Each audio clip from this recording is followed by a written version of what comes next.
Bonjour à tous, bienvenue sur Gaming pour la deuxième journée de la deuxième semaine des LCS Europe Spring 2018 Twix. Une journée placée sous le signe du beau jeu, on l'espère, au vu de ce qu'on a pu avoir hier Twix avec. Alors, bon, voilà, mon coup de cœur, donc j'ai pas casté hier, mais mon coup de cœur, ça a clairement été les Vitality Twix avec un Jizuke notamment. Il y avait un peu de faker en lui hier. Il y avait beaucoup de fakers en lui, un faker italien, un faker tout frais, un faker tout nouveau. Bref, Team Vitality qui aurait certainement été l'équipe la plus fantastique à suivre en ce début de saison, peut-être même à travers le globe, avec peut-être une petite réserve sur le ladder chinois qui est lui aussi très animé. Mais bref, l'Europe, best région à regarder en début de saison 2018, c'est à peu près confirmé maintenant. Bah, je pense effectivement, les matchs d'hier ont vraiment été très sympas. Et tandis qu'on voit les résultats, donc Giants qui s'était imposé contre G2 qui est un peu dans la tourmente, faut le dire. Un peu dans la tourmente, effectivement. Alors, le truc, c'est qu'on est dans des BO1, donc la moindre erreur en match peut coûter très cher. Et pour l'instant, G2 qui ne gagne pas assez, même si on a vu quelques signes de fébrilité de la part de certains joueurs, mais dans l'ensemble, je pense quand même que l'équipe va rebondir. Rocat qui bat Splyce, alors des Splyce qui avaient super bien commencé, Twix, et puis là, d'un coup, plus aucune rigueur, plus aucune cohérence. Il y a eu des erreurs. Enfin, ils ont été un petit peu étourdis, les Splyce, dans la majorité. Et c'est vrai que c'était des moves un petit peu semi-individuels, des partitions impériales qui ont été tentées. Bref, un petit peu de créativité et d'audace dans le gameplay. Et ce petit horn aussi de amener qui était vraiment pas terrible, qui était gratuit. Ça, c'était pas très créatif. Pour le Brom des Rocats. Effectivement, Norskeren et Odoamne qui se sont livrés un duel de horn versus Brom. Bref, Splyce, pas non plus de quoi s'inquiéter dans ce début de saison, mais plutôt en fait de mettre un focus un peu plus serré sur Rocat, qui était une équipe qu'on voyait un petit peu plus faiblarde dans ce début de saison et qui au final nous fait une entrée de saison 2018 plutôt convaincante sur un score à 2-1 pour l'instant. Effectivement, ils sont intéressants ces Rocats, et la line-up qui à la base semblait pas avoir non plus un potentiel monstrueux, réussit à tirer son épingle du jeu, donc on va voir pour la suite, mais c'est sûr qu'ils sont intéressants. Quand on regarde le classement actuel des LCS Europe, c'est vraiment perturbant. Team Vitality, Schalke, Misfits, Rocat, Giants, puis Fnatic, G2, H2K, Splyce et UOL qui ont perdu beaucoup cette année au niveau de leurs joueurs, puisqu'Ilisang et Vizichachi qui étaient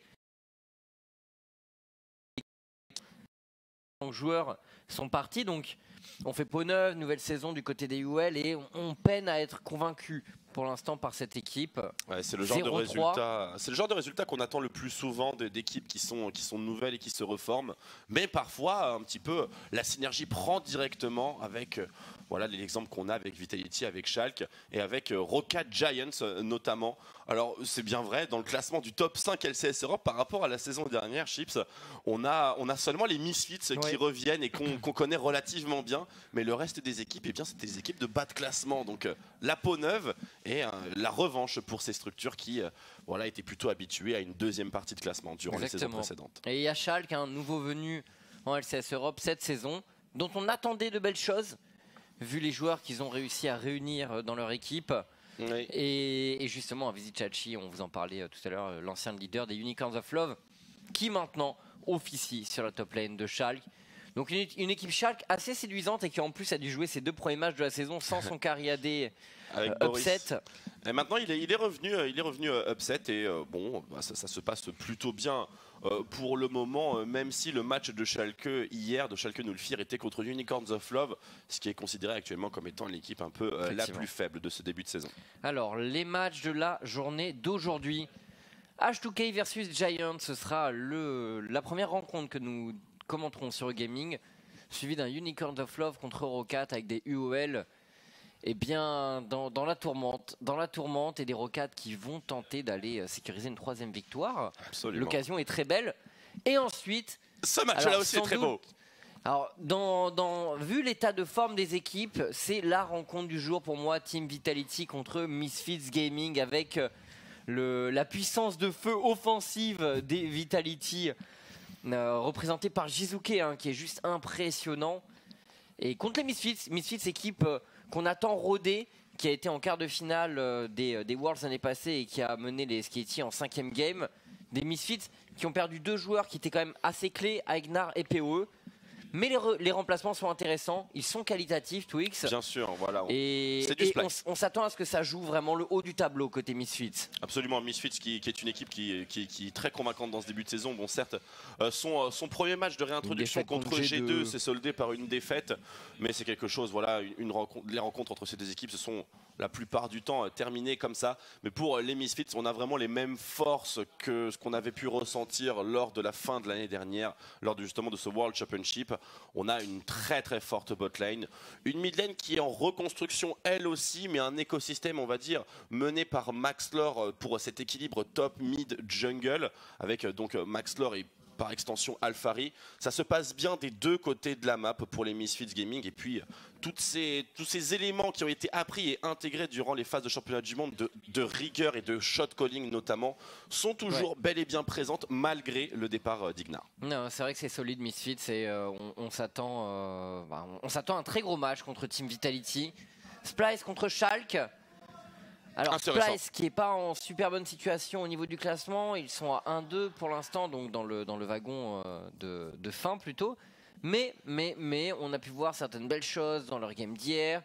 Ils avaient gagné un match en late game la semaine passée. Bon, l'équipe effectivement est encore à la recherche de un peu de son identité. Il faut que ça clique, il faut que ça s'emboîte bien du côté des Splice. Et pour l'instant, on sent qu'il y a quelques problèmes de cohérence. Contre Schalke, du coup, je vois Schalke plutôt bien. Ils sont sur une bonne lancée. Ils ont récupéré Upset. Hier, ils n'ont eu aucun problème à remporter leur match. Donc, Splice un peu en danger peut-être sur cette fin de semaine. Peut-être un petit peu. Après, les erreurs qui ont été commises hier dans ce match contre Rocat seront certainement bien focus pour cette deuxième session de deuxième semaine. Et puis, l'équipe de Splice n'a pas grand-chose, à mon avis, à envier à la line-up de Shaken Ulfir. Aujourd'hui est peut-être pas le jour de Splice, mais Splice c'est incontestablement une équipe qu'on va observer dans le top 5 de CLCS Europe. Je pense effectivement. Et on terminera enfin par un Fnatic contre G2. Une superbe affiche bien sûr quand on connaît l'histoire récente des LCS Europe, mais une affiche de bas de tableau. Une affiche de bas de tableau exactement, et même si voilà, si on cumule un petit peu les titres de ces deux équipes, on arrive à un total de 9 pour le coup, parce qu'on a 5 chez Fnatic et 4 chez G2 Esports. C'est un petit peu le clash entre les empereurs de l'Europe, mais les empereurs qui ne font pas une année 2018, un début d'année 2018 tonitruant. Donc affiche de bas de tableau, mais tellement de storytelling et tellement de contexte dans ce match. Il y aura de la tension dans ce match. Il y aura forcément de la tension. Et le duel notamment entre Perkz et Caps sera à mon avis, les deux duos jungle mid peuvent proposer de très très belles choses. Donc venez, Caps, Broxa contre Jankos et Perkz. Je pense que ce sera dans tous les cas une très très belle affiche en fin de soirée sur Gaming. Bon, et la draft qui va bientôt se lancer pour notre premier match, ce Giants contre H2K, des H2K qui ont perdu leur match hier assez lourdement contre Misfits, alors qu'ils avaient pu nous surprendre un peu la semaine passée. Alors qu'il y a eu pas mal de pauses également durant ce match. On se souvient notamment de cette situation un peu cocasse où le PC d'Alphari a été changé 2 fois, je crois, durant la game. Et la dernière pause, dès qu'elle a été enlevée, juste après un call baron de Hansama, eh bien, les Misfits ont juste conclu la game 30 secondes plus tard, tout bêtement, en faisant le push final. Les Misfits, pour moi, ils sont vraiment très très bien confirmés. Donc, je ne sais pas si ça vaut le coup de, on va dire, juger la performance de H2K par rapport à ce match-up-là. C'est peut-être trop tôt. Dans tous les cas, les approximations principales de cette line-up H2K, m'est avis qu'elles viennent plutôt de la mid lane. Cadrel qui a été assez approximatif. Tu as raison. Mais bon, on va voir H2K qui n'a pas encore trouvé son identité, je pense, dans CLCS Europe. Pas de mojo pour l'instant, tandis que Giants nous fait un très joli début de saison. C'est la plus française des équipes espagnoles et belges pour le coup, puisqu'on a Joko, on a Steelback, bien sûr, Nodo Frenchie et Targamas, francophone, donc belge pour le coup. Donc voilà, s'il y a une équipe qui doit être une seconde équipe qui doit être soutenue de manière un petit peu chauvine, c'est bien celle-ci, celle qui est à gauche de votre écran, avec un top laner coréen magistral, ruine excellent dans ce début de saison. Ouais, Ruin, alors Ruin qui fait le spectacle hein, sur ses pics. Monsieur Gnar. C'est un des joueurs que je vais suivre vraiment attentivement dans cette rencontre. Alors, pas de Tahm-Kench, pas de Sejuani, pas de Kalista, Zoé, Vladimir et Jace ban.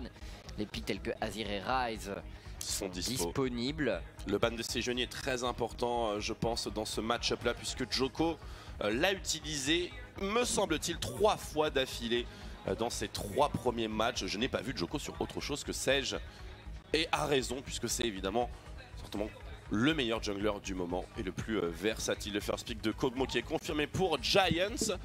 Une composition qui a priori devrait mettre en avant Steelback. Alors on va voir effectivement, parce qu'on a vu des drafts avec Kog'Maw un peu...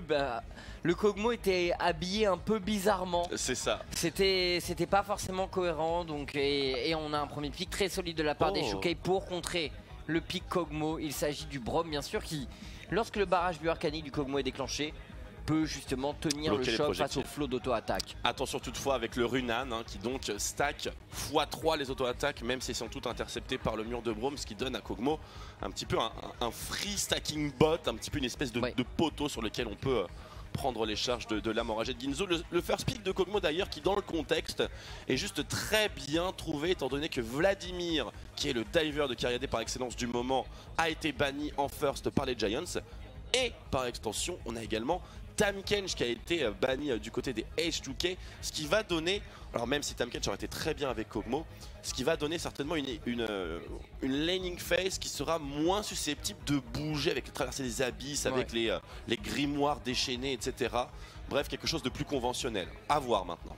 Et le Azir pour Betsy et pour les Giants. Azir et Kog'Maw, un late game absolument monstrueux qui est proposé par les Giants et c'est validé. Le pick Azir qui est validé. Le late game, alors là ça fait peu de doute je pense, sera en faveur des Giants. Ça fait vraiment H2K va devoir prendre les devants, sachant que c'est une équipe qui manque encore un peu de liant et de leadership je dirais. Et attention hein, parce qu'il ne faudra pas super... La seule game qu'ils ont gagné, ils l'ont gagné grâce à une compo qui avait un très bon scale en teamfight.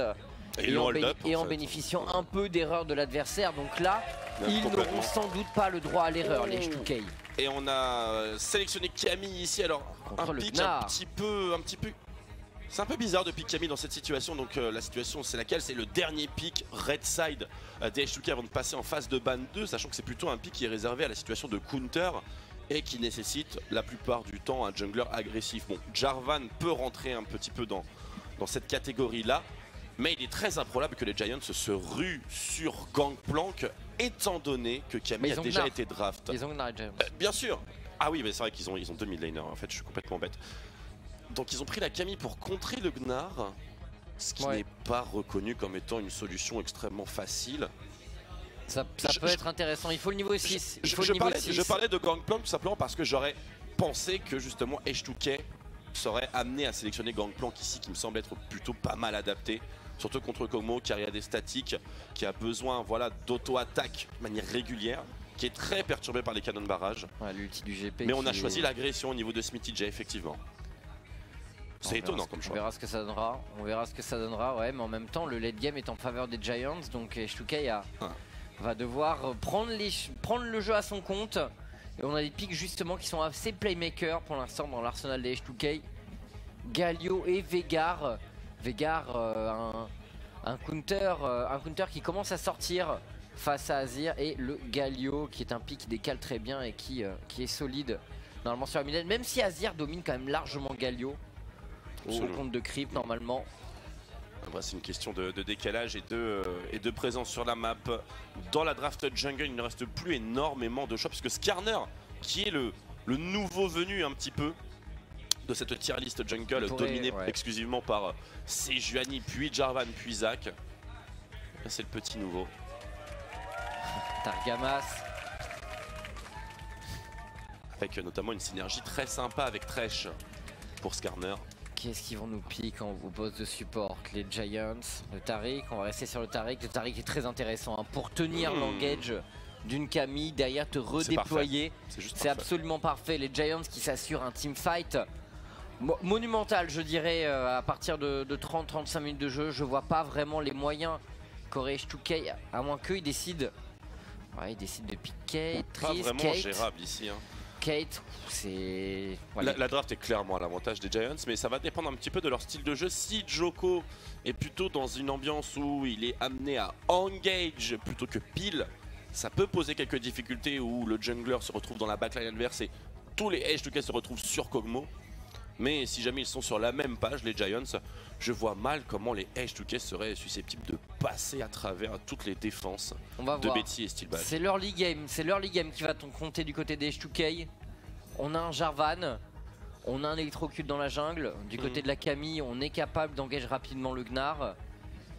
Donc il va falloir faire bouger les choses, je dirais, au niveau de la top lane, Twix. Il faudra, mais après, si les Giants se mettent dans un on va dire dans un mindset défensif, rien que le fait d'avoir un Zac et un Taric qui sont tous les deux capables à la fois d'offrir invulnérabilité et crowd control défensif. Imaginez Zac qui tout simplement presse R sur son Kog'Maw au moment où Camille go dessus.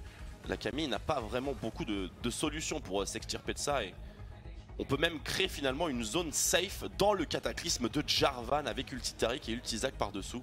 Enfin, les possibilités sont vraiment nombreuses chez Giants, là où chez H2K, on a vraiment choisi une approche plutôt orientée violence. Ouais, effectivement. Et il faudra qu'ils montrent des choses, les H2K, dans ce match s'ils veulent l'emporter. Il faudra être décisif en early game, décisif sur la lane, décisif sur les ganks. Ils n'ont pas le droit d'être passifs et de laisser cette game reposer sur le scaling qui n'est pas à leur avantage. Enfin, on verra. Si jamais c'est une Camille à 4-0, ce sera certainement différent. On peut toujours parler dans ce genre de conditions, mais normalement ils sont censés la finir tôt. Bien sûr. Si ça arrive. Et on va rentrer dans ce match, Twix. Début de cette deuxième journée. Giants contre H2K en ouverture. Avec, comme on vous le disait, Giants, une équipe aux accents très français, francophones, en tout cas 2 joueurs français. Djoko, Steelback et Targamas, le joueur belge qu'on connaît très bien en France. Donc une équipe qui a plutôt séduit dans ce début de saison, Twix. Oui, ça fait plaisir de voir une équipe avec des Frenchies, des francophones perf en début de saison. Il y a de belles choses montrées en teamfight, leurs joueurs individuellement n'ont pas déçu. On a pour moi une grosse révélation qui est Ruin notamment, qui a encore son pic de cœur au passage. Allez, le Gnar pour Ruin, effectivement. Smithy J qui va avoir fort à faire. Alors, voyons voir les maîtrises, enfin les runes fondamentales plutôt. On a des grimoires. Un seul grimoire dans cette game, ce sera sur Kaedrel, sur Ryze, ce qui est absolument normal. Après coup pour Zac, après coup pour Zac tout simplement. Électrocute bien sûr pour Jarvan, Comet Azir. Fleet Footwork, donc la régénération pour les 2 Cariadés. Et enfin on terminera avec nos chers gardiens Taric et Braum. Rien vraiment qui sort des sentiers battus ici. Non, des Guardians sur les supports, voilà. Des stopwatch. Pas de stopwatch sur Caitlyn toutefois. Pas de stopwatch sur Caitlyn, effectivement. Et 2 stopwatch sur la botlane, des Giants qui du coup va verrouiller à partir de 5 minutes de jeu. On va être hyper solide. Entre les deux stopwatch et la lumière cosmique, il n'y a pas vraiment de solution, surtout avec Caitlyn Braum. Diver botlane, c'est clairement pas quelque chose d'envisageable dans cette partie pour H2K, à moins qu'il y ait de grosses erreurs. Là, il y a une phase qui commence très mal pour Kaedrel, avec un trade niveau 2, puisque Azir est en arbre précision, me semble-t-il, donc présence de l'esprit. Les trades ici qui sont pris à chaque transition de niveau. Avec la comète Betsy qui décide de jouer l'agression. Attention Santorin, le flash de la cage de la part de Kaedrel, c'est parfaitement combiné avec Santorin. First blood pour les H2K. Et oui, nous les attendions au rendez-vous dans cette early game. Et Santorin, un gank niveau 2, très solide, bleu, red. On va à l'essentiel et on gank. On va à l'essentiel et on gank je sais pas comment ce joueur est passé dans le brouillard de guerre. Alors on sait bien sûr qu'il est possible de brain un petit peu les visions sur ce petit buisson qui reste en longeant le mur. Mais ici il me semblait quand même qu'il y avait plutôt une vision acceptable. Manifestement non. Ouais, j'ai vraiment l'impression qu'il a pas été repéré. Il s'est faxé contre le mur, c'était plutôt pas mal. Ouais, c'était propre de la part de Santorin. Et du coup ça met Kaedrel dans une bonne situation. Mais attention, plus de flash pour le mid laner des H2K. Et Betsy va reprendre sa marche en avant au niveau du harass. Mais maintenant ce sera à Djoko de venir contrôler cette mid lane justement. On a eu un premier gank comme ça. Malheureusement, pourrait en avoir d'autres. Malheureusement, c'est un Ryze. Est-ce que ça vaut vraiment le coup, ne serait-ce que de gank un Ryze aujourd'hui? Non, mettre de la vision au minimum du côté de Djoko. Au moins lui faire claquer sa stopwatch et son safe combo maintenant, histoire qu'il ne l'ait plus jusqu'à ce qu'il ait à nouveau un Zhonya. Ce serait plutôt intéressant. Il faut les enlever les stopwatch, il faut les enlever en début de partie, il faut arriver à les provoquer. Sinon quand on se retrouve dans un teamfight à 20 minutes, 25 minutes autour du Baron Nashor et qu'il y a encore ces petites montres de dispo, ça fait vraiment pencher la balance. Ouais, ça fait la différence. C'est une temporisation précieuse. Aïe aïe aïe, niveau 3 contre niveau 4, Santorin qui attend dans le bush. Ça peut être intéressant pour Santorin. Et Djoko, bon, qui ira pas prendre le fight. Bon, fort heureusement, Ryze n'est pas un personnage qui excelle dans l'early game. Quand même besoin d'une larme de ADS, d'aller trouver son masque abyssal ou son bâton séculaire en fonction. Et à partir de là, on peut commencer à discuter. Et à partir de là, ça devient vraiment très costaud comme pick. Voilà, le désintégrateur du minion, on n'en a pas trop parlé, mais ça devient maintenant la norme dans des match-ups qui sont censés être perdus en termes de push. Ça dépend aussi de l'aisance. De l'aisance du joueur, hein. Est-ce qu'il sent qu'il en a besoin ou pas? On les voit pas tout le temps. Et voilà, enfin, ce match-up Azir contre Ryze est tellement variable au niveau des issues. Ah, deuxième gank peut-être pour Santorin ici, qui peut être plutôt chaud pour une invade jungle. Et un counter de Kang, Steelback qui prend de lourds dégâts. Provenance de la Caitlyn de Sheriff. Sheriff qui ne laisse aucun répit à Steelback dans cette early game. Et c'est sa mission avec cette Caitlyn. Et la menace du proc du passif du Braum à longue distance. Djoko. Mais vraiment en danger Giant. Djoko, pas de slingshot. Santorin qui récupère ses loups. Et Djoko qui se fait un peu malmener dans sa jungle en early game. Mais bon, Zac n'est pas non plus un pick très dominant. Extrêmement faible, surtout lorsqu'il ne reste plus que des camps individuels type Gromp. Ça met un temps fou à nettoyer ce genre de camp là. Et il surtout, surtout quand on n'a pas de centre de Bami encore et qu'on est simplement en couteau du pisteur. C'est long. Ouais. C'est long, mais Djoko il savait qu'il avait une mission quand même, offrir de la vision à Betsy. Kaedrel. Qu'est-ce qu'il attendait? Peut-être qu'il s'attendait à ce que le Zac vienne. Bon, là c'est pas le genre de Djoko de gank dans ces conditions-là, sans item, sans rien. Là c'est la galère hein, pour Djoko, effectivement. On est sur le Gromp, Santorin qui peut récupérer cette Pink Ward, un niveau 5. Contre, maintenant niveau 5 pour Djoko également. Oh, très mauvais trade de la part de Kaedrel ici. Qui se met de front et qui loupe malgré tout l'overload. Et qui loupe 2 CS juste derrière. Un début de saison difficile hein, pour ce joueur, on en parlait un petit peu dans la preview de cette game. Le syndrome de choke de première saison LCS ou de première partie au pluriel LCS est clairement palpable chez ce joueur. Ouais, il faut s'habituer à la scène. Il faudra un peu de temps, effectivement. Ça reste un univers très différent du confort d'Escrime. Et pour l'instant, H2K a réussi à faire une petite différence, mais on en attend plus. Au top, Ruin tient très bien le choc. Personne n'est venu le gêner pour l'instant. Sur la botlane, Steelback commence à subir quand même depuis 2 minutes. Mais on a un premier back. Un back avec bien sûr BF Glaive pour Sheriff et sa Caitlyn. Et c'est là que le match-up va être à faveur des H2K. Ce fameux timing BF qui n'aura pas son équivalence chez Kog'Maw puisqu'on est sur une lame enragée de Ginzu. Donc on aura soit des bots, soit de l'attaque speed, soit peut-être une pickaxe. Mais quoi qu'il arrive, rien qui offre autant de valeur qu'une BF. Une dague courbe et des tabis ninja. Il part du principe qu'il va se faire poke dans tous les cas. Donc on prend de quoi réduire l'impact de la Caitlyn. Voilà, on a le Targon également. Mais effectivement, on risque de subir. Hein, c'est un timing embêtant. Les 20-30 CS de différence pourraient être acquis par Sheriff si jamais les choses se passent bien du côté des H2K. Et la tour, effectivement. La tourelle qui peut se faire facilement poke. Le swap de la part des Giants. Et oui, voilà. Et c'est justement la situation que les Giants veulent éviter et transformer finalement une Leaning Face qui allait donner Caitlyn gagnante et par extension peut-être la première brique, va donner ça finalement, renverser la situation et créer un sprint. Et on verra qui. C'est intéressant, mais en plus, alors je sais pas s'il avait qui fera l'acquisition en premier. Il y avait un Demolish. Le Braum il va avoir un Demolish, je pense.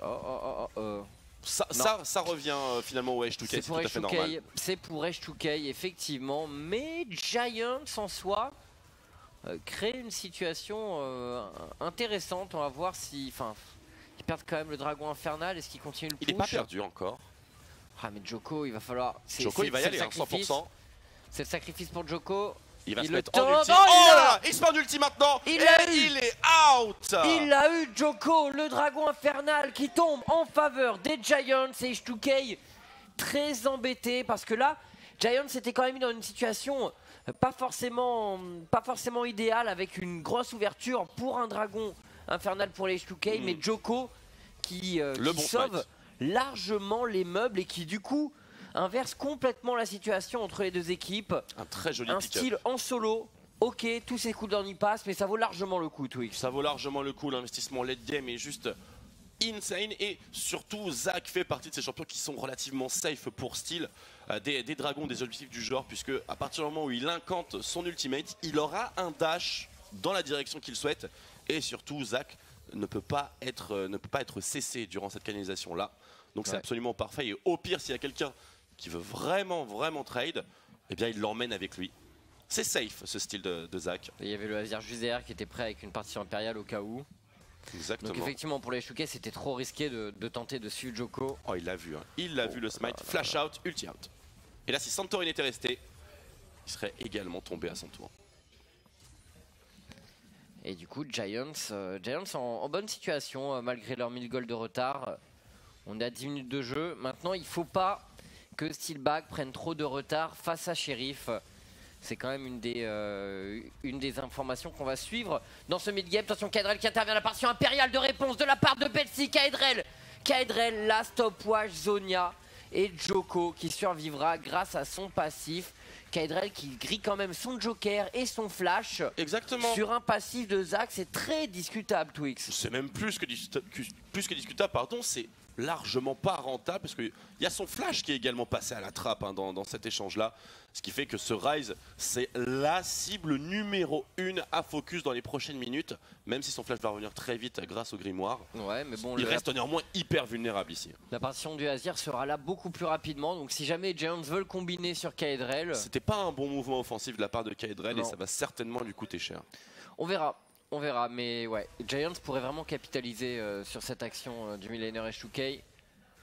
C'est un héros de la fight lancé par les H2K, c'est long à faire un héros de la fight. Targamas prend l'information pour les Giants. Steelback n'est pas loin. Est-ce qu'on veut, on a les stopwatch pour la duo lane des Giants et les H2K sont confrontés et doivent reculer. Belle dissuasion côté Giants. C'est marrant parce qu'on veut pas trop à gérer leur situation. C'est ça, on voulait pas trop ce fight côté Giants. On n'était pas trop chaud pour contester le héros de la faille, mais au moins montrer, faire acte de présence et ça a été suffisant pour les dissuader. Et Ruin, qui enfermé dans son match-up, a l'air de faire très mal à Smithy J pour l'instant. Bah, il l'a outfarm. Belle avance du joueur coréen sur son vis-à-vis. Il est en train de le détruire. Et on n'a pas eu de gang de la part de Santorin hein, sur Ruin. Pareil Kaedrel, pas de déplacement, pas de roam. C'est original, Smithy J qui est plutôt parti sur... on va dire sa première problématique c'était d'avoir un wave clear supérieur à celui de Gnar via ce Tiamat. Et pas vraiment de renforcer son aspect dueliste. C'est plutôt étonnant ici. On pouvait imaginer que le pic de Camille était exclusivement destiné à la mort en chaîne répétée de Gnar. Sachant que le Gnar n'a pas non plus un wave clear monstrueux, son boomerang c'est son point faible principal mais... et c'est ce sur quoi les top laners investissent la majorité du temps contre Gnar. C'est son wave clear qui est un petit peu plus faible. C'est pour ça qu'on voit des Gnar avec Ouragan Runan notamment. Ouais. Pour ce match-up face à GP, face à Horn, ce genre de choses. Où on peut survivre juste en focusant les minions et en reculant derrière. C'est peut-être le point faible de Gnar actuellement. Il en faut bien. Ouais, il en faut bien, j'ai envie de dire. Ruine de retour face à Smithy J. Et pour l'instant, pas d'inquiétude pour le top laner des Giants. Il n'a pas une opportunité de TP dans le dos de la duo lane des H2K. On regarde au top, hein, mais comme vous le voyez, il n'y a pas de ward qui permettrait un TP. Et d'ailleurs, c'était bien contrôlé. Les H2K qui push avec 2 pink wards dans leur dos au cas où Twix. Ils mettent tous leurs œufs dans le panier de Sheriff. On a confiance dans le jeune prodige tchèque. Tchèque tout comme Perks du coup. Ça commence à pas mal représenter. On verra si lui aussi aura un destin aussi fabuleux que celui du millénaire des G2 eSport. Pas facile de faire aussi bien. Ouais, parce que 4 LCS Europe gagnés Ça d'affilée. trade même pas ici au niveau de Smithy J. Il prend pas le moindre risque dans ce match-up. C'est peut-être là le problème aussi au niveau de ce match-up là, c'est que si on le draft, il faut le jouer. Oui, de toute façon, oui, c'est une condition. Camille reste un pick qui actuellement est surtout pris en réaction et qui s'adapte, qui normalement peut counter des picks tels Gnar, tels Gangplank, mais voilà, ça demande d'être joué, ça demande d'être utilisé, et si tu ne le fais pas, par contre, ça y est, c'est parti, c'est ce qu'on attendait, et Ruin ne devrait pas passer en méga Gnar. Oh là là, il a tellement bien joué. Il n'y a pas eu le double jump. Il n'y a pas eu le double jump, effectivement. Il est passé au milieu des creeps. Il n'a pas si bien joué que ça, parce que je pensais qu'il allait passer en méga sur son jump et que du coup, personne n'allait grid le flash. Ouais. Mais en vrai, tout le monde pouvait flash ici, je pense. Effectivement, il a dû avoir des loupés au niveau des H2K. Après, Smithy J a plus son flash, mais Cadrel lui aurait pu faire quelque chose peut-être. Il revient même pas full HP, enfin c'est... Phase de jeu étonnante. Et voilà, Joko, il est vulnérable. Oh, plus de flash sur Cadrel. On n'a pas chopé exactement le bon timing pour punir son absence de flash, mais on était pas loin. On était pas très loin. Dommage, parce que c'est vrai que dans les minutes précédentes pour Giants, il y avait une très très grosse ouverture. Il était gratuit. Et là, du coup, s'il veut continuer à être safe, Cadrel, il va devoir prendre une décision. Est-ce que je termine le Séraphin ou est-ce que je vais directement bosser le Zhonya? Bon, bah, pour l'instant, il a fait des bots. Et il a l'air d'être plutôt Team Zhonya. On voit un tome d'amplification, certainement pour le codex ou le protège poignet. S'il veut qu'H2K ait une option supplémentaire en speed push, en vrai, son équipe il faut a besoin de partir sur Zhonya. Il faut que les H2K passent la seconde dans ce match. Parce que pour l'instant, Giants est plutôt bien assis sur ses acquis. Steelback reste derrière, la trentaine de CS qu'on attendait prend forme, mais bon, il n'est pas mort. Il arrive quand même à trouver des fenêtres de farm. Puis c'est quand même un Kaede qui est fondamentalement différent de Caitlyn. C'est pas parce qu'il a un peu moins de farm qu'il a moins de DPS, au contraire, bien au contraire. D'ailleurs, c'est juste une question d'objet véritablement complété. Et on voit hier, il avait justement joué un Veigar contre Azir Betsy. Ça s'était très très bien passé. C'était contre les G2. C'était pas trop mal. Un Veigar tanky, masque abyssal, plutôt orienté lane control avec des cages qui sont très menaçantes pour la partition impériale ici directement et le combo qui est deny pour Santorin. Santorin qui est englué dans les soldats de Betsy qui doit reculer. Attention, Smithy J peut-être pour une agression sur Ruin. Smithy J qui tente d'enchaîner. Ruin qui répond bien avec ce Black Cleaver qui est quand même voilà, il commence important pour l'échange. Kaedrel, un décalage au niveau de la botlane. On veut de nouveau chercher Ruin. Il commence à avoir l'ascendant sur le match-up. Metavic, il aurait peut-être été présent cet avantage un peu plus tôt tout de même. Parce que là on a quand même le Black Cleaver qui est complété pour Ruin. Alors qu'on est plutôt sur des objets de tier 2 chez Smithy J. Rien qui soit vraiment plus cher que 1300 gold. Pour le moment en tout cas, et ça avait l'air d'être plutôt suffisant. Et Giants qui est toujours parfaitement satisfait de la situation. Ils ont eu un dragon infernal. On a le retour du dragon, un des montagnes. Il est intéressant bien évidemment pour le push et pour le baron notamment. Il est très intéressant pour H2K. Ouais, il leur faudrait, s'ils veulent essayer de dynamiter un peu ce match et d'essayer d'emballer la rencontre, il leur faut... Ils ont drafté un avantage de split push concrètement ici avec Camille contre Gnar et Ryze. Tout simplement Ryze. Ouais, Ryze, voilà, pour l'instant en tout cas. Et donc ils ont cruellement besoin de ces 10% de dégâts bruts supplémentaires aux structures et objectifs neutres. C'est un plus qui pourrait vraiment faire la différence. Gonfler ses stats côté H2K pour essayer de faire bouger les choses. Mais juste la présence de Joko qui est dissuade pour l'instant. Et Giants, voilà, ils font de la maintenance, ils font de la surveillance autour des objectifs. Ils ne s'exposent absolument pas à Twix. Le chrono est de leur côté. Ouais, et H2K qui n'arrive pas à trouver des séquences de jeu intéressantes qui permettraient de faire bouger les choses. Le timing n'est pas vraiment idéal ici pour Santorin qui se fait collapse et qui, après avoir utilisé la plante explosive, est obligé de combo directement dans sa propre jungle. Encore un Joko qui monte parfaitement la garde. Et H2K est bloqué. Le counter du bleu. H2K devrait vraiment punir ce genre de choses. Ils peuvent pas laisser passer ce genre d'agression. Attention, ulti de la part de Joko. Let's bounce. Smithy J qui utilise son ulti également. Et voilà, il faut punir. Du côté des H2K, Joko ne survivra pas à cette phase de jeu et à ce style. J'ai un TP éventuellement, mais est-ce que ça vaut vraiment le coup? Non, ça vaut pas le coup. Et les H2K sécurisent un deuxième kill et c'est là qu'il faut essayer de faire bouger les choses. Dragon, tour au niveau de la mid lane peut-être, même si face à un Azir ça risque d'être très difficile. Ouais, mais malheureusement les H2K ici qui font un catch intéressant sur Djoko autour de ce dragon, mais qui ont leur Cariadé top lane. Et donc en conséquence, ils n'ont pas l'air d'être très motivés pour engager cet objectif neutre. Même si à mon sens, ils pourraient le faire. La Camille était là, il pouvait envoyer... Ça reste quand même, c'est pas un 4v5, mais ça reste quand même...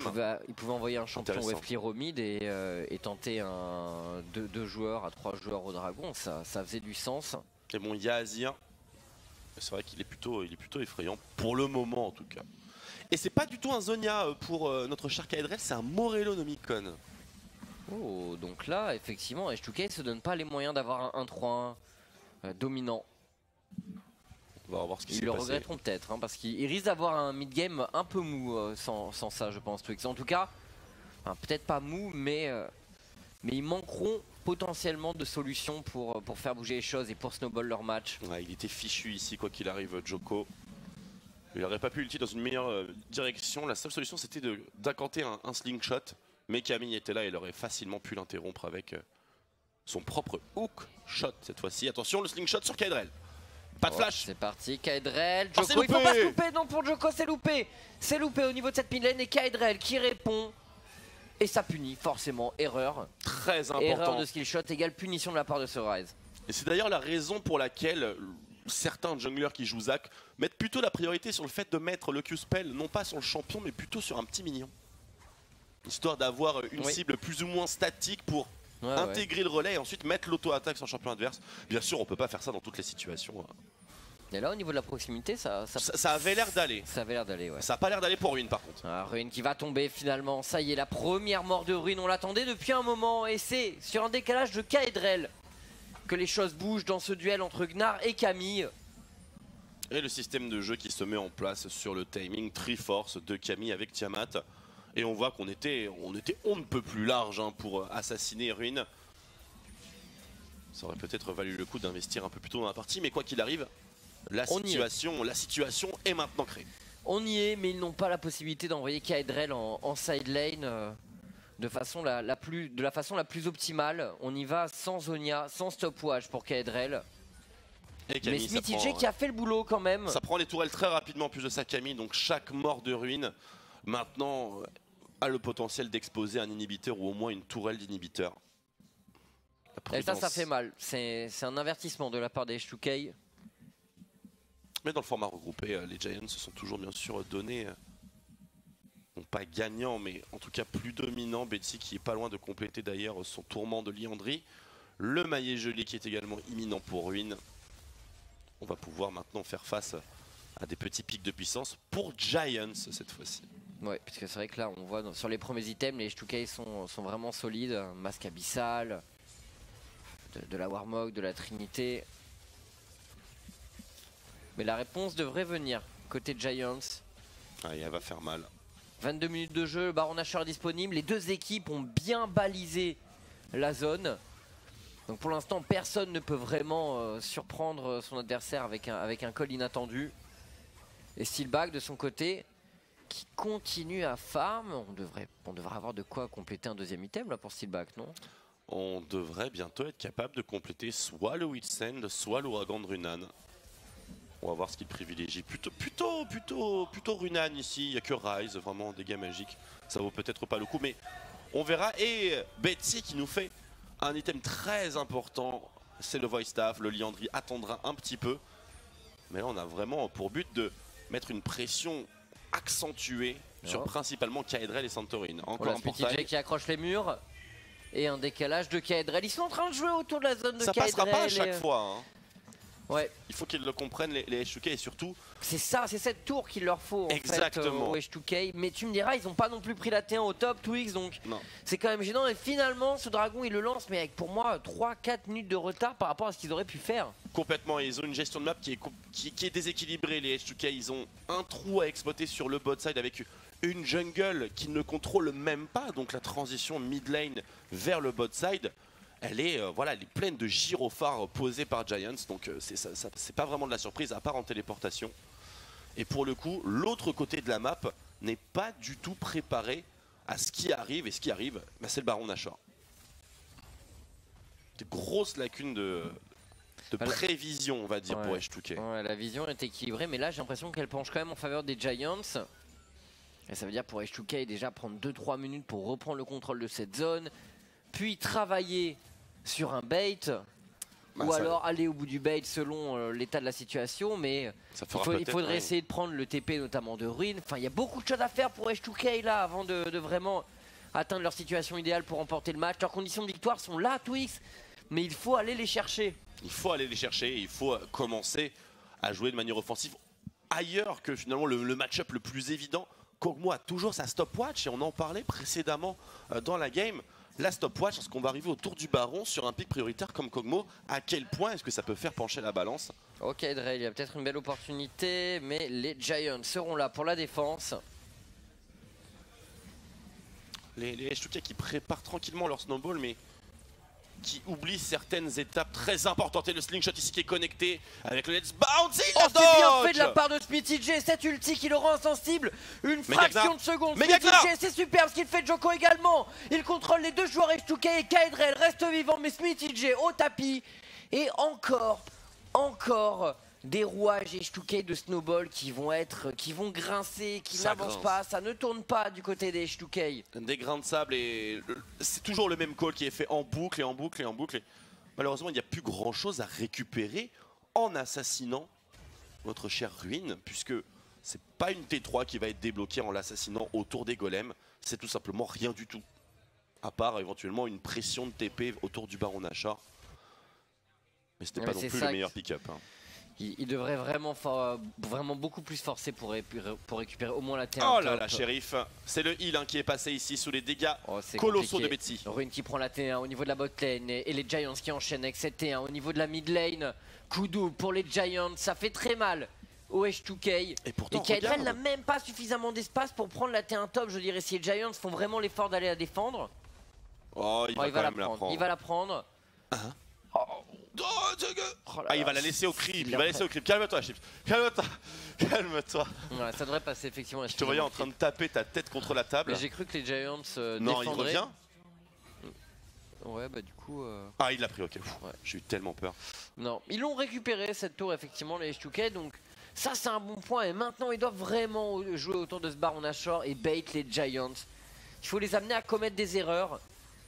Parce que sinon ça va être délicat. Il faut essayer de récupérer le TP de Ruin. Exactement. Voilà, c'est le TP de Ruin qu'il faut récupérer. C'est sur ces données-là que les H2K doivent appuyer. Et s'ils arrivent à contrer la vision autour du Baron, ils pourront enchaîner avec une situation où ils pourront prendre le TP de Ruin. Et après vraiment apporter le dilemme. Oh, il est dans la backlane. Joko qui loupe, Sheriff. Ça c'est vraiment dommage. C'est le genre d'élément dont les Giants ont besoin. On va temporiser cette agression avec le disque solaire.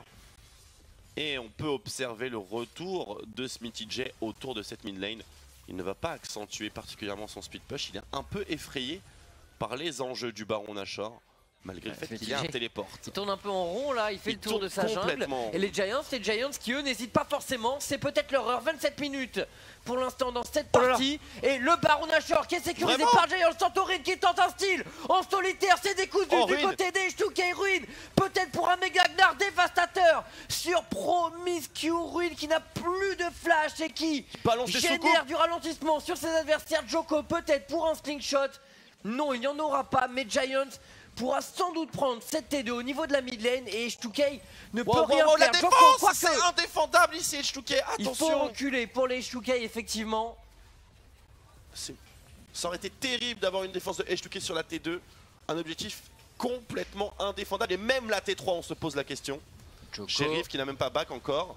Un ulti, Joko qui ouvre de l'espace à ses coéquipiers, l'inhibiteur de la mid lane qui tombe en faveur des Giants. Et SmithyJ qui prend des photos. Très solide phase de jeu de la part de l'équipe la plus francophone des LCS. Et en plus, normalement, on est pile pour la wave bot. Exactement. On va la ramasser sur Kog'Maw de Silba qui va pouvoir se faire plaisir. Il n'y a que Santorin, aucune vision de préparer. C'est Santorin qui scout avec sa propre pink, qui part sur son solo plays, qui smite à 1300 points de vie et qui se fait détruire, hein, tout bêtement. Il n'y a vraiment pas grand. Le mid-game des H2K est catastrophique. Il n'y a pas eu grand chose, effectivement. Ils n'ont pas du tout essayé de remplir leurs conditions de victoire. Ils n'ont pas essayé de jouer autour des éléments qui devaient faire levier pour eux. Et voilà, maintenant c'est délicat. On est quasiment 30 minutes de jeu. Les Giants ont sécurisé le premier nageur de la partie, le premier inhibiteur. C'est-à-dire que là, pour H2K, on vient de rajouter énormément de marche à la tour qu'il y a à grimper. Exactement, et on n'a même pas pu expérimenter ses forces en teamfight. Il n'y a pas eu un seul teamfight entre les deux équipes. Il n'y a pas eu de bonne mise en condition de la part des H2K. Et maintenant, Giants qui déroule, qui récupère des tours, les démolish son proc sans souci. H2K il peut même pas vraiment s'opposer. On sait qu'il y a à chaque fois un Zac comme ça justement qui peut contrôler Sheriff, qui prend beaucoup de dégâts. Sheriff, le Solari à la dernière seconde. Et les Giants, c'est Targabas qui prendra le kill. Les Giants qui se ruent maintenant dans la base des H2K. Santorin qui tombe, c'est le trou et Giants vient remporter le match d'ouverture de la journée. H2K complètement hors de sujet en mid-game dans cette rencontre, et les Giants qui font un énorme boulot. C'est le fight final pour se faire plaisir, pour gonfler le KDA, et Giants qui sécurise sa 3e Allez, Steelback, victoire. La fantaisie. Il est dans ta fantaisie? Il est dans la fantaisie, Steelback, tout comme Joko d'ailleurs. C'est pour ça. Non, ah c'est bon, il avait son passif. God bless. Et c'est la 3e victoire des Giants dans CLCS Europe Spring 2018. Terrible, H2K, terrible. C'est une équipe qui a vraiment beaucoup de mal dans la transition mid-game. On les a sentis absolument perdus. Peut-être l'absence toute bête de leader ou de personnes qui lancent les calls. On a vu Smithy J qui cherchait un petit peu quelque chose d'intéressant à faire. Des loups, un gromp, une petite ward. Ils avaient l'air un peu perdus. On ne savait pas comment jouer à League of Legends du côté des H2K dans ce mid-game. On le sentait. Il n'y avait pas de liant, pas d'axe de marche, pas de décision pas de synergie, vraiment utile, intelligente, prise, et c'est dommage toute cette désorganisation. Et pourtant l'arsenal, un boulevard aux Giants à leur late game. C'est complètement ça, et les Giants qui ont remporté cette game sans le moindre teamfight. Exactement. Extrêmement important, avec une draft dédiée au teamfight. Ils ont tenu le match, et au bon moment fait les bons choix. Et une belle victoire finalement de la part de ces Giants qui passent à 3-1. Le prochain match verra s'affronter les Unicorns of Love aux Rocades. Des Rocades surprenantes, des UOL dans la tourmente, mais qui doivent essayer de redorer le blason de la licorne, qui a quand même une belle histoire en LCS Europe. On va se laisser ici sur ces dernières images de Promiscu, et on se retrouve juste après la pause pour ce Unicorns of Love contre Rocade. Bien joué Steelback, bien joué Pierrot. A tout de suite après la pub sur Eurogaming.